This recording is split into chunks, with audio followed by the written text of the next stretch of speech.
सम्पूर्णमा म आज चाहिँ गणेश्वर मन्दिरमा नवरात्रको आज तेस्रो दिन म दर्शन गर्न पूजा गर्न जाँदैछु भनौँ है। हाम्रो आज पूजा गर्ने दिन हो, हामी पूजा गर्न जाँदैछौँ। यो गणेश्वर मन्दिरको बारेमा चाहिँ अलिकति तपाईँहरूलाई मैले केही सानो आफूले जाने बुझेको कुराहरू भन्न गइरहेको छु। यो गणेश्वर मन्दिरको बारेमा चाहिँ अलिकति यो गणेश्वर मन्दिर हाम्रो यस पञ्चेश्वर गाउँपालिका को 5 र 6 वडाको बिचमा अवस्थित छ हाम्रो यो गणेश्वर मन्दिर। यस गणेश्वर मन्दिरको कुन ठाउँमा अरू थप्नाहरू चाहिँ कुन अरू मन्दिरहरू चाहिँ कुन ठाउँमा रहेको छ त्यो अलिकति जानकारी दिन गइरहेको छु।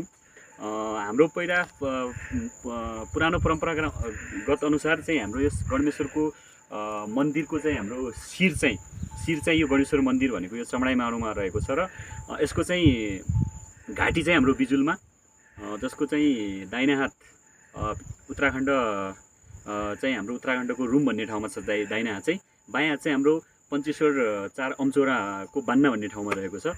यसको दुईटा खुट्टा चाहिँ हाम्रो देवताल जुन हामी दर्शन गर्न जान्छौँ, देवतालमा चाहिँ दुईटा खुट्टा चाहिँ हाम्रो देवतालमा रहेको छ।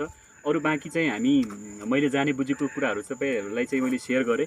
बाँकी कुराहरू तपाईँलाई मभन्दा नि बढी थाहा हुनसक्छ, त्यसको बारेमा चाहिँ तपाईँहरूले सबैजनाले कमेन्ट गर्नुहोला। अब म अगाडि बढ्न गइरहेको छु। हामी चाहिँ म यो पहिलो चाहिँ गेट हो, यो गेटबाट अगाडि बढ्न गएँ, अगाडि जाँदैछु। हेर्नुहोस् म अगाडि गएँ। अब यो चाहिँ सिँढी हो, यो जिना हो। त्यसपछि चाहिँ म यो तलबाट हिँड्दै म यो मन्दिरको प्राङ्गणमा मन्दिरसम्म पुगिसकेँ। तपाईँहरूले चाहिँ म बाँकी भिडियोहरू सबै पुरा भिडियोहरू देखाउन गइरहेको छु। यस मन्दिरको चारैतिर दर्शनार्थीहरूको भिड, जुन यो नवरात्रको बेलामा चाहिँ पूजा आराधना गर्ने दर्शनार्थीहरू धेरै घुइँचो लागेको हुन्छ मन्दिरभित्र। त्यही अलिकति हाम्रो यो मन्दिरको चाहिँ दृश्य पनि हजुरहरूलाई देखाउन गइरहेको छु। पुरा भिडियो हेरेर साथ दिनुहोला सबैजनाले। सबैजनालाई हाम्रो यस विजयादशमी तथा शुभ दीपावलीको देश तथा विदेशमा रहनुभएका सम्पूर्ण आमा बुवा दाजुभाइ दिदीबहिनीहरूलाई शुभकामना पनि दिन चाहन्छु म। त्यो लगत्तै अब चाहिँ म अगाडि बढ्न गइरहेको छु।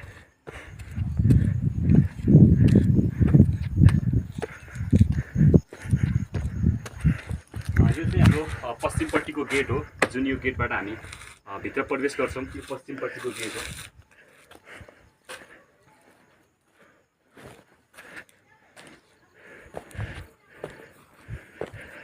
देख्न सक्नुहुन्छ यो पश्चिम गेटबाट हामी भित्र छिरिसकेपछि यो हाम्रो चाहिँ मन्दिरको प्राङ्गण हो। मन्दिरभित्र हामी प्रवेश गरिसकेका छौँ।